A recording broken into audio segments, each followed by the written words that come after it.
Campkins, mate. Good to see you. Yeah, likewise. So where are we? We're at the Pint Shop, is that right? Yeah. Yes, yeah. So just down the road from Campkins, between Bennett Street and near the Corn Exchange, I think, isn't it? So it's a nice part of town, and yeah, it's good. They do good pints here, but you'd hope so, given the name.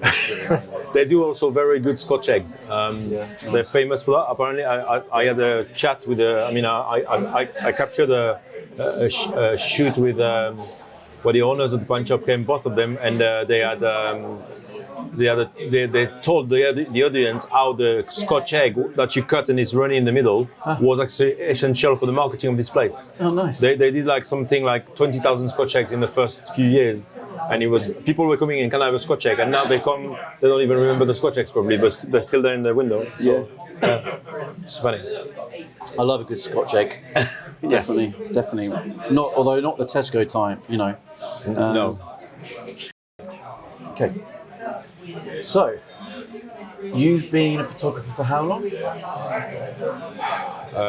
It depends if you count when I trained at university, maybe when I was 25, so that was 95, because I'm from 70. So, but if you count my years just in Cambridge, that's about 1998, so that's 25 years probably. When did you first pick up a camera? Oh, that was about when I was 7-year-old, so 1977. My dad bought me like a Kodak, you know, one of those that you open like this, and then it was I remember those. Yeah. with a cartridge in it. But the main good shoots I was doing were my guinea pigs, maybe something like that. Yeah, lovely. That's good. So tell us a bit about yourself. So you have a business in Cambridge for a while. Tell us a bit about that. So yes, I created my own business around 2005, Jean-Luc Benazet Photography, or maybe 2003, and I've been doing weddings, lots of portraits, events mainly. But at the time I used to have a day job. So basically, I was what they call in the business a wedding warrior, which is a weekend warrior, where you do just weekends photography. Yeah. So seen a bit as a mercenary, but I did lots of weddings like that, working as a translator in an IT company during the day, and then being a photographer in the weekend or evening. That was great. Then I became, they made me redundant about 2015, and I became full-time. So then I kind of kept doing the weddings, and I branched out into the corporate world, but still doing portraits. Really until the lockdown, where just before the lockdown, I had an inkling for some reason. I told my wife I need to go back to full-time. Yeah. So I went back to full-time, and then like the lockdown hit, and then the photography collapsed around me, which was really, really lucky, but again, I guess very insightful on my side to look at the diary and seeing that there was not as many weddings for 2020, so I applied for a day job. Okay, yeah. So that was really good. I kept the day job because with COVID being up and down now, I mean, it's kind of on the way out, but so I work now 4 days a week as a translator for a patent company, and Fridays I've got off, like today, so we are good, and the weekend as well. So I cram as many shoots as I can on Fridays and Saturday and Sunday. So. But that works well because during the pandemic, actually, my personal website became top of Google for portraits. Okay, and that website is, what's that? Jean-lucbenazet.com. Yeah, nice. I became really popular for portraits. So I've been doing loads. I don't know how many per year, but I believe I'm still top of Google, and people find me quite easily. I forgot to mention that about 10 years ago, on the advice of a friend, I set up another business which is called cambridgephotographers.co.uk. Okay. This is an incredible story because since I set it up, it went top of Google, and it's still there for maybe 13 keywords. So nice. Lots of people find me. Since the beginning of the year, I've had minimum 15 inquiries a month, maximum 25. It's really good. Okay. So organically, organically. So sometimes I get 3 a day, which is crazy. So I got 1 today for a big event in a university. So it's really so between Cambridge Photographers and myself, my two websites, they're generating lots of leads. So if it's, and sometimes I get one hit on Cambridge photographers, one hit on my own one. So then I can adjust the prices. I can charge high on Cambridge photographers, and then, or vice versa, and then inevitably I get booked. So it's really interesting. That's good. It's really good. I mean, you've I think you've really kind of nailed the whole, online presence thing. I mean, you've got a number of websites, and I think that's really good to see that you understand that you've really got to be seen by as many people, especially organically, free, if you're to have a business. Really. Yeah, I had an issue on Google, my Google profile for my own website, and I deleted the whole thing and started from scratch, which is a big mistake. I should have put another website and waited for it to recover. But anyway, lesson learned. I won't do it again. But I mean, I get found. I love designing websites as well. When I have even more, I have time that I could actually spend with my family, but not I design websites, more websites. So I at the moment I really work on a different project. After seeing the Cambridge photographers' success, I actually decided to try and buy similar websites, but in other cities in the UK. Yeah, good idea. Yeah. And I get inquiries here and there, but today I got an inquiry in Saffron Walden.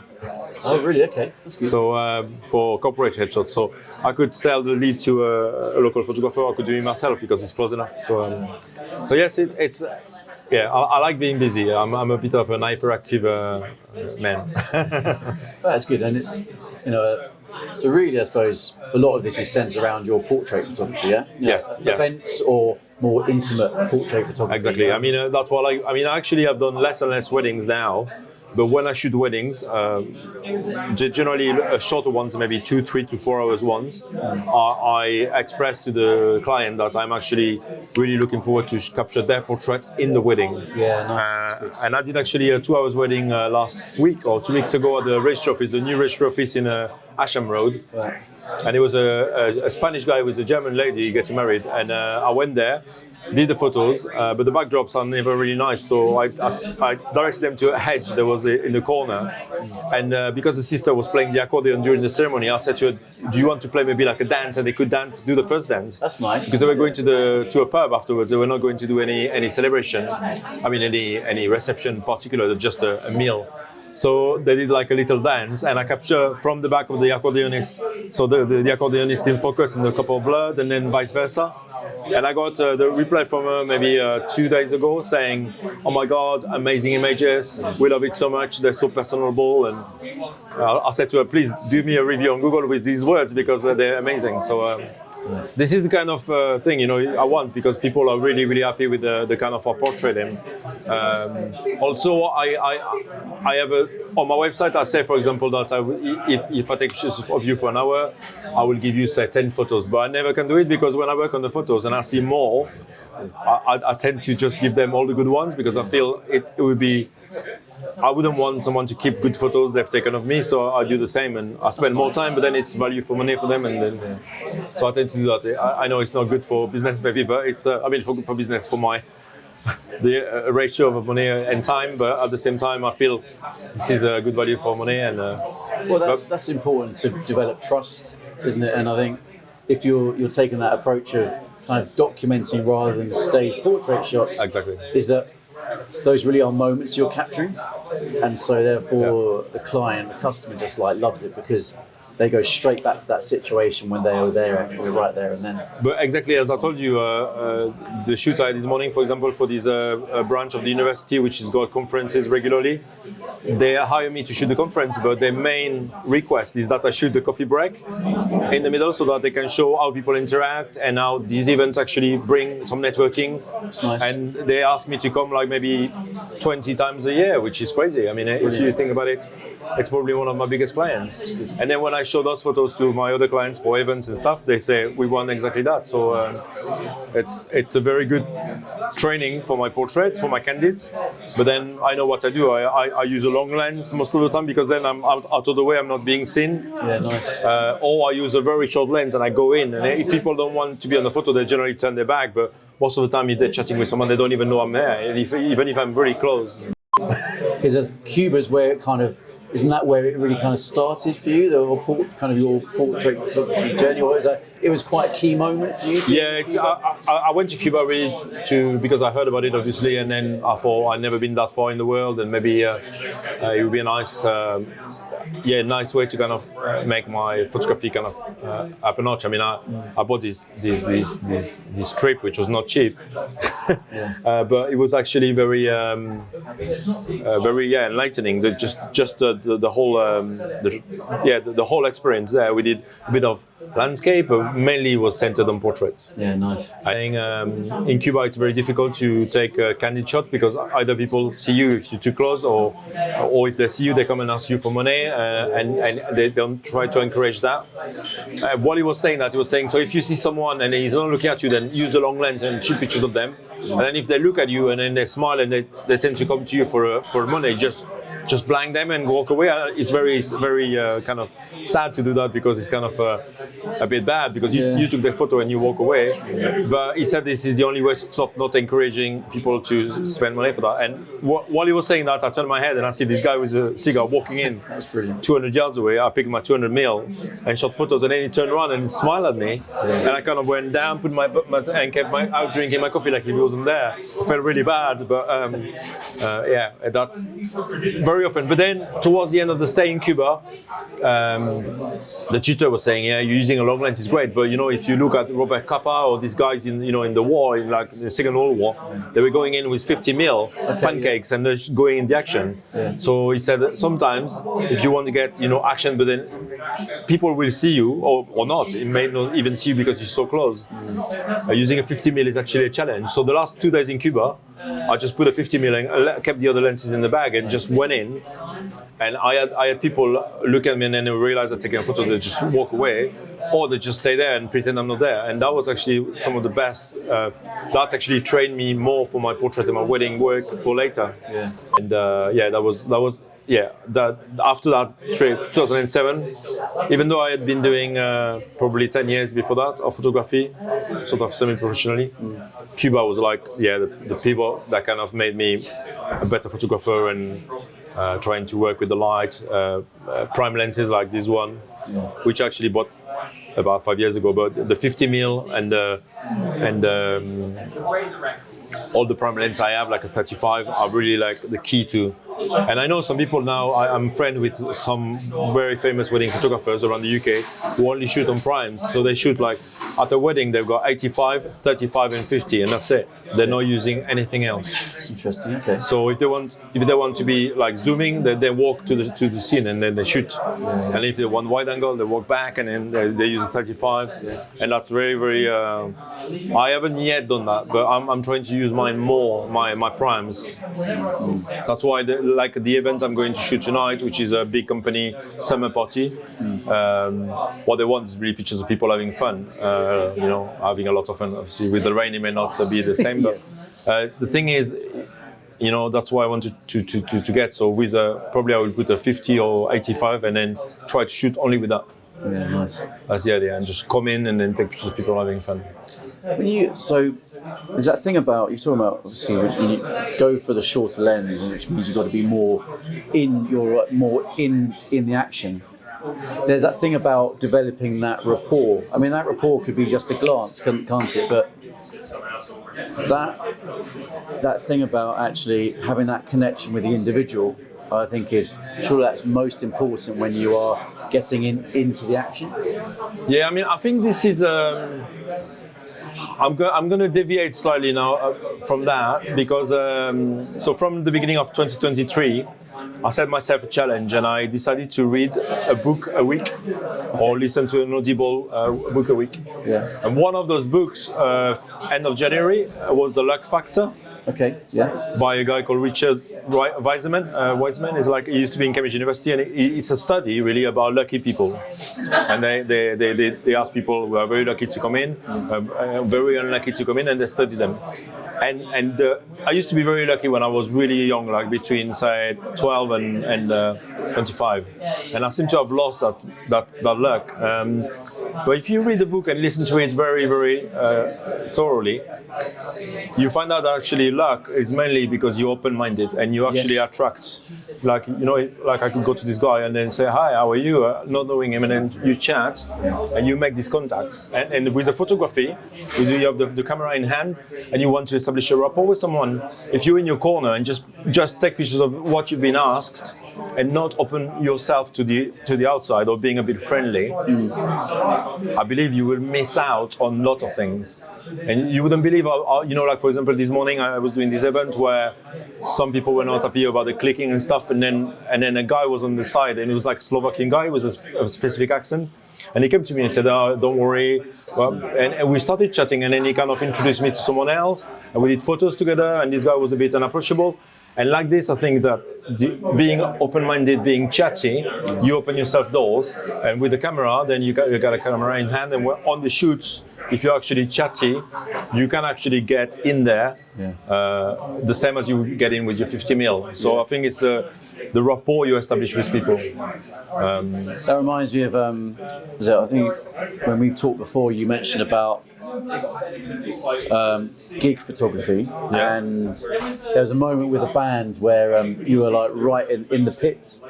Yeah. You know, one of the few photographers there, and like something happened, didn't it? I think a bottle of water got thrown or something, and then the singer kicked a bottle of water and he hit my belly while I was taking photos.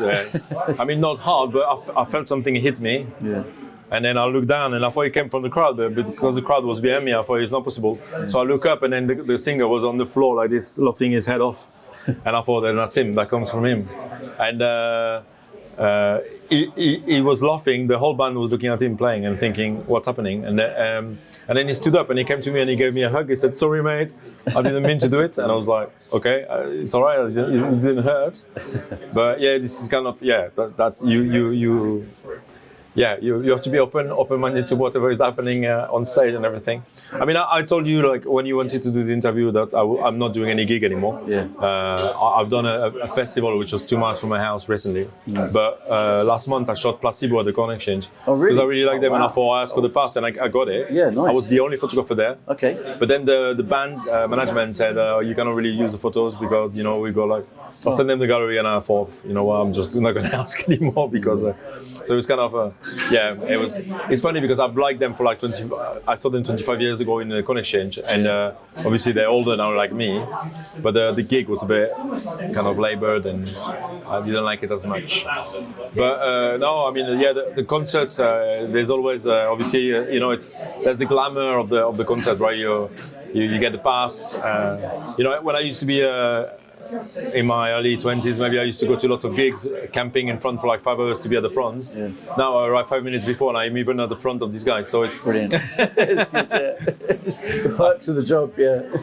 That's the idea. I've always been a fan of music, and so it's nice to capture this kind of thing. And obviously it's portraiture with lights gigs, so mainly, right? It's nice. if you're It's great, you know, you're making the most of the time you've got allocated to photography. What about a particular project that you're working on at the moment? Tell us a bit about that then. Well, I'm the official photographer for the Cambridge Film Festival. Oh, nice. Okay. So this happens generally during the half term of October. Yeah. And I've been doing it officially since maybe 2015, 14. And before that, a friend of mine was doing it, but I was then helping when I was doing it on the side. Okay. But officially, I'm the official, it's going to be 8 years this year, I think. So it's quite a big festival. It happens mainly at the cinema, the Art Picture House, which is on Regent Street. But also we got events at Emmanuel College, and so it's in the colleges, and it's dotted around town. It's very interesting. Nice, okay. But they mainly ask me to go some evenings or at the weekend to capture either what's happening in the Q&A after a film, or if there is a director or a producer coming, then I have to come and take pictures of them with the ads at the back, like in Cannes, what they do, the sponsors. Yeah. So that's interesting as well. But I mean, obviously, it's not like Cannes Festival at all. They are really not as many celebrities as they could be. But in recent years, we've had Terry Gilliam. Gilliam. Woody Pictures Harrelson. of wait a minute. So that's Monty Python. Monty Python, yeah. Wow. So I'm a big fan of Monty Python, obviously, and he was there in person. It's just 1 year we had John Hunt. Okay. Yeah. So he came for the Tinker Tailor Soldier Spy. Oh yeah. With I cannot remember the other one. The guy with the moustache, he had like the glasses.